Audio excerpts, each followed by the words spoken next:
I decided to bring back about 10 colleagues for an after party, so I asked my husband to get things ready. Despite being in my final month of pregnancy, I believed there was still much I could do. However, exhausted from taking care of 2-year-old twins and being heavily pregnant, my body was at its limit. My husband, indifferent to child care and firm in his belief that it was a woman's job, lost his temper when I understandably refused to handle the last-minute preparations for the after-party. Despite my exhaustion, I reluctantly began preparing, laying down in the nursery to put the twins to sleep. 5 hours later, one of the drunk colleagues stumbled into the nursery and was shocked to discover I had young kids and a pregnant wife. He accused my husband of tricking them, raising his fist in anger. With just one remark from my husband, the enjoyable after-party turned into chaos. I had married my husband at 28 in a whirlwind romance, and we had married within a few months. While I couldn't quit my job immediately, we agreed that I would hand over my duties and resign upon becoming pregnant. My husband always wanted me to be a homemaker, and though we didn't actively try for kids, we enjoyed a typical newlywed life for the first year. I became pregnant just before turning 30, and true to our agreement, I left my job to become a full-time homemaker. My husband was excited about becoming a father of 2, but he struggled with household responsibilities. During my hospital stay for the twins' birth, my in-laws suggested he stay with them, but he chose to stay at his parents' house. Upon returning home, my husband's disinterest in parenting became apparent. He complained, left me with the babies and the luggage, and demanded tea. This marked the beginning of a pattern where he showed little interest in parenting, even with both sets of grandparents helping out. Parenting eventually became a joint effort with both sets of grandparents who adored the twins. Despite their reassurances and support, my husband showed no interest in getting involved in childcare. His attitude worsened when my parents were not around, leading to my in-laws losing their patience. Despite stories of other fathers overcoming initial hesitations, my husband remained uninterested, responding with indifference or monosyllabic answers. His attitude deteriorated further in the absence of my parents, complaining about hunger and demanding proper meals.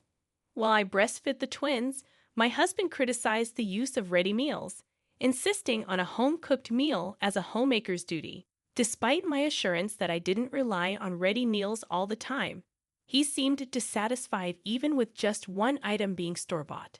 He viewed the use of ready meals as slacking off in housework, asserting that if he was hungry, he could make something himself. I suggested taking turns breastfeeding with formula milk instead of demanding a cooked meal, which initially shocked my husband. My in-laws scolded him, explaining that if I cook, there would be nothing left for a full-time homemaker to do, and if I breastfeed, what's left for a mother to do? Their lectures were followed by basic child care lessons from my father-in-law. Although my husband reluctantly helped, he remained sullen for the next 2 years until I became pregnant with our third child. During my second pregnancy, my severe morning sickness couldn't elicit any demands from my husband. He started doing more household chores and child care, thanks in part to my in-laws' initial guidance. However, he gradually found excuses to avoid these responsibilities. The turning point was when he cooked a meal that wasn't very tasty. Feeling unappreciated, he thought it was a waste of time, and his dedication quickly faded. Now he spends his weekends on hobbies, often coming home late on weekdays due to work or social engagements. Despite my requests for him to come home earlier or spend at least one weekend day with the twins, he prioritizes his personal interests. This situation, combined with his disinterest in parenting, left me questioning why I got pregnant with a third child. As the 2-year-old twins became more sensitive to our attitudes, I couldn't help but feel disappointed. Despite occasional kindness from my husband, especially in seeking physical intimacy, our overall dynamic was strained. Refusing him would create problems, creating a vicious cycle that led to our current situation. Feeling the baby move inside my growing belly was endearing, but I couldn't shake the relentless self-questioning. With the upcoming C-section, I needed my husband's help to care for the twins while I was hospitalized. However, he couldn't commit to evenings, citing unpredictable work and the embarrassment of taking time off for his wife's childbirth. His demand for dinner and dismissal of the topic left me speechless. As my pregnancy progressed, the strain on my back increased, and his criticism of my housework intensified. His logic, asserting that his earnings kept the family going, was infuriating. Approaching the 36th week of pregnancy, my movement slowed, and his lack of consideration added to my frustration. Yet, fearing harm to my body, I hesitated to confront him. I refrained from engaging in an argument, keeping my urge to argue in check as I absorbed unkind words from my husband. The 38th week of my pregnancy, scheduled for a C-section, was quickly approaching.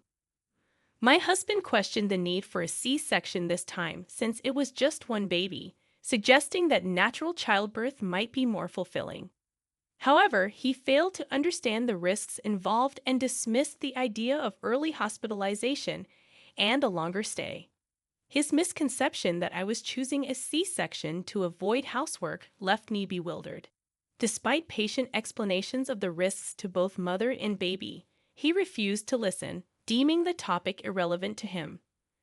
On the day of my admission, I attempted to get his understanding, but he snapped at me, calling me persistent. Unexpectedly, my husband called to announce that he was bringing 10 colleagues home for an after-party and asked me to prepare food, including desserts for women. This used to be a common occurrence before the twins were born, but the frequency had decreased. I explained the impracticality of preparing a meal in my condition, especially with short notice. I suggested having the after-party elsewhere, even if it meant exceeding the budget, but my husband insisted on hosting it at our house. Feeling drained, I succumbed to his demands, warning him that I could only make do with what we had. I managed to prepare a meal for 10 people using extra ingredients I had bought earlier. As I cooked, I felt my belly tensing up, and I wondered if I'd be able to go shopping again tomorrow.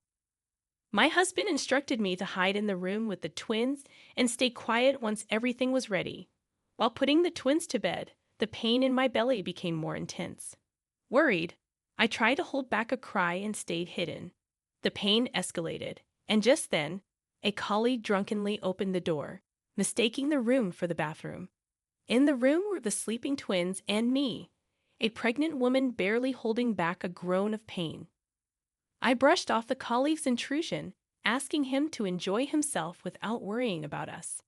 However, from the living room, I overheard his angry voice questioning my husband's decision to leave me alone with the kids, especially considering my pregnancy. I had assumed they were being considerate, but this sudden change in their attitude left me puzzled. I wondered if they were joking around after a few drinks, and my husband took it seriously. I believed it had come to this point because once my husband had committed to hosting the after-party, he couldn't back down. Prioritizing appearances, he even got angry and demanded that I comply. However, from the conversation among his colleagues, it seemed that my husband had been persistently inviting a particular colleague who had been declining invitations due to small kids at home. The colleague felt guilty for attending so late at night to a house with kids and a pregnant woman. A colleague mentioned, "I was told you and the kids were at your parents' house and your husband was alone, so no need to worry." Believing that 10 colleagues came for an after-party, my husband had instructed me to hide so I wouldn't be seen. The colleague continued, "She always uses excuses like taking care of the twins or being pregnant and close to delivering to skip household chores. I had to make her cook, at least making a meal for 10 people at once. Considering how much she has been slacking, it's still not enough." My husband confidently supported this perspective, stating with confidence, "Cooking for 10 people at this hour. It's still not enough." Curious and worried, I left the room, fearing my enraged husband's reaction. I witnessed a colleague grabbing my husband by the shirt in the living room, even as the drunken colleagues tried to calm him down. Some colleagues, including those with children the same age as the twins, expressed disbelief and scorn toward my husband. Female colleagues labeled him the worst kind of husband, suggesting disbanding the gathering. Some colleagues started to tiddy up, and my husband, confronted as the worst husband and father, shrank from his previously arrogant demeanor. Several colleagues noticed me and apologized. Seeking relief, I moved to a nearby sofa. While on the sofa, I realized that the pain in my stomach was coming at regular intervals, indicating labor. Seeking help from my husband, who was being scolded, proved futile. A colleague noticed and asked if I needed to call the hospital. When I nodded, they handed me the phone. I managed to call the hospital, which instructed me to come right away. Attempting to get up to fetch my hospital bag, a female colleague offered to get it with my permission. At this hour, with my husband being useless, I wondered about calling my in-laws to take care of the twins. Instead, my husband suggested going alone and requested not to use the ambulance siren to avoid embarrassment. Blaming me for his self-inflicted problems, my husband argued that I should take responsibility for the situation. Suppressing my urge to speak out, I heard the sound of something being struck. Looking towards the noise, I saw one of my husband's colleagues slapping him across the face. The colleague expressed disbelief at my husband's actions, emphasizing that giving birth is a matter of life and death. My husband, still defiant, argued that he was not at fault and even threatened to sue for assault. However, none of his colleagues were listening anymore. As the commotion continued, the twins woke up, scared by the unfamiliar adults, and raised voices, and began crying. I found myself overwhelmed, not only caring for myself, but also having to soothe the twins, which frankly frustrated me. In such a critical moment, a useless husband who prioritizes his pride becomes unnecessary. Just as I contemplated calling my in-laws for help, a female colleague and a colleague with children offered to take care of the twins. Gratefully, I accepted their offer.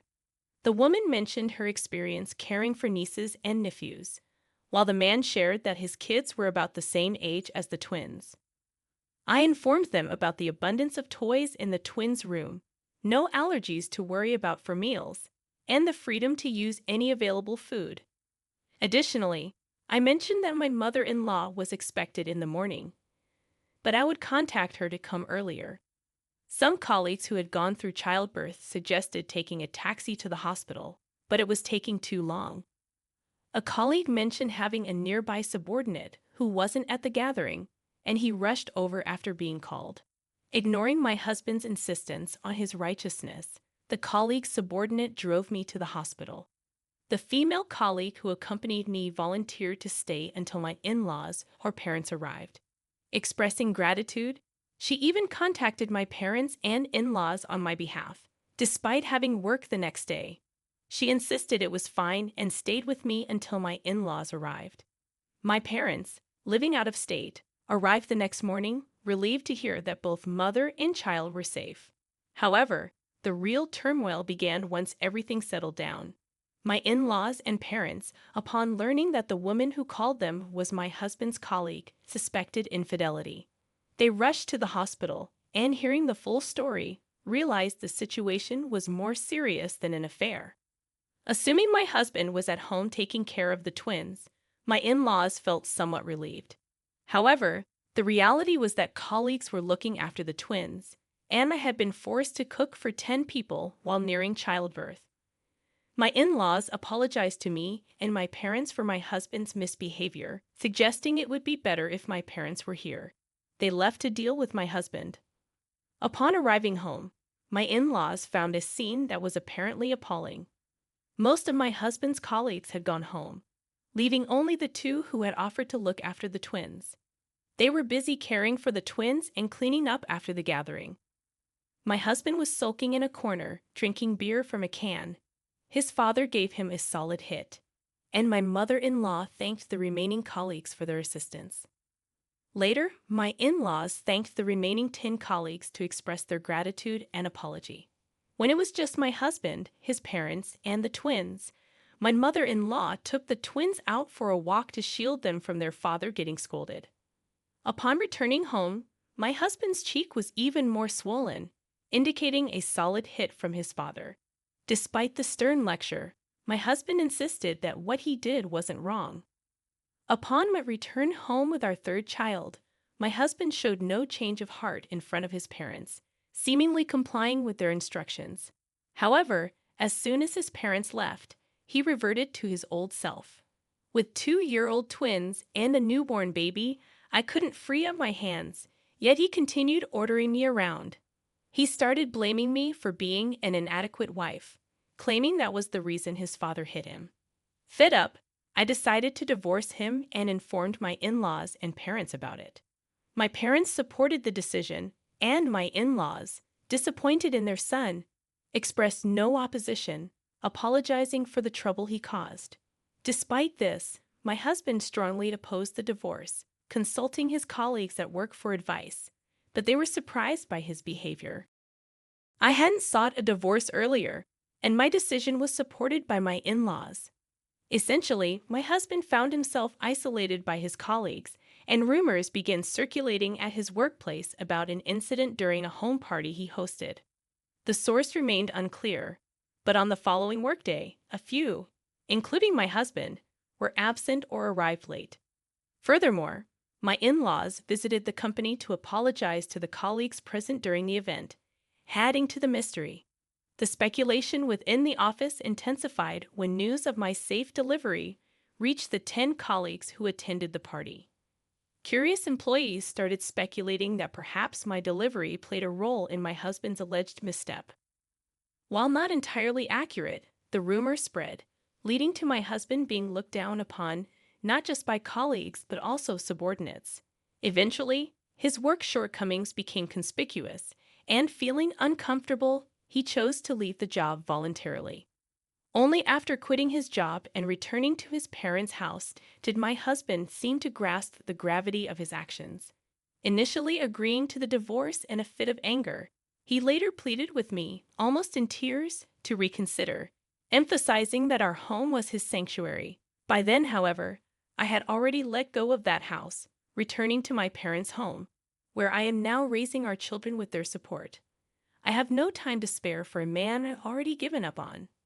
Subsequently, my husband struggled to find employment before the deadline and was eventually kicked out of his parents' house with no money.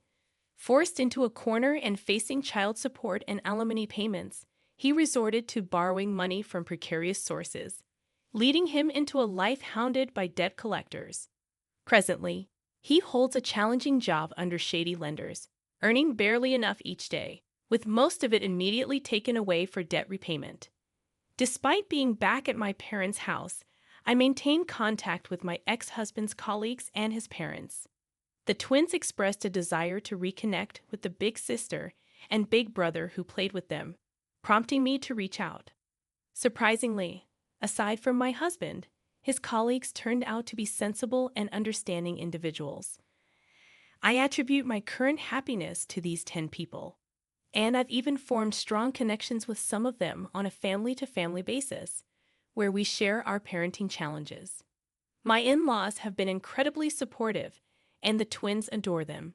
Due to the positive relationship between my parents and in-laws, they regularly come to visit the twins and the new baby. This entire experience has taught me the importance of helping each other out, and I won't forget the gratitude I felt then. I aspire to create an even happier life than I have now with my precious family.